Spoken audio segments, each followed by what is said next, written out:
The control tentacles of the governing body extend even into the life and death world of medical treatment.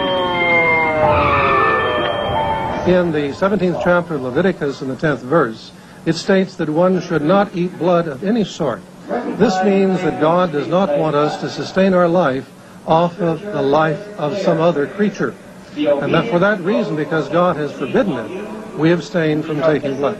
The blood issue in the back of our minds was bothering us because as Jehovah's Witnesses, if we freely gave a blood transfusion to our daughter, we'd be excommunicated, we'd be disfellowshipped.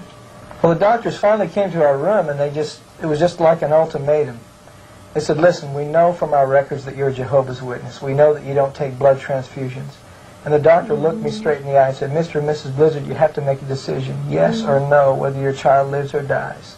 I remember going over to the bed and she had these cords and wires keeping her alive, life support systems, and holding this limp child that was our only daughter, and just going over to the window and looking out and watching the clouds and the sky and just started to weep. And I said, oh God, Jehovah, and I prayed to Jehovah. We just had a real distinct impression that we were supposed to obey God's law and go by what we had always been taught, and that we were to let our daughter die.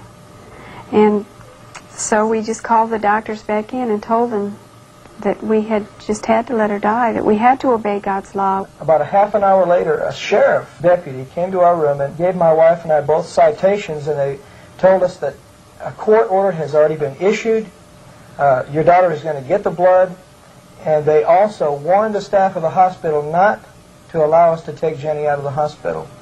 And we were charged with child neglect and abuse. The witnesses, there was multitudes of them that came up to the room, just swarmed the room, tried to giving us Watchtower articles about artificial blood, and you just can't let your child take that blood, and just putting this heavy guilt trip on us. The elders were relieved to find out that there was still time to get Jenny out of the hospital, and they would come up to me and say, hey, I've got a plan. We can get her, we can hire a helicopter, we can sneak her out of this hospital, just unhook the tubes, and we're gone. And I said, wait a minute. You can't do that. It's against the law. I'll be charged with murder. They said, that's a chance you're going to have to take. And I just told them, look, I just can't let my child die in that way. And the elders were just so upset. They left in a huff. They were mad. And one of the elders said on the way out, he looked me in the eye and said, you know what? I hope your daughter gets hepatitis from that blood. And that was just the straw that broke the camel's back. I was just broken here. My own people, God's organization, turning against me, cursing me, because I just wanted to see my child live. And so they left.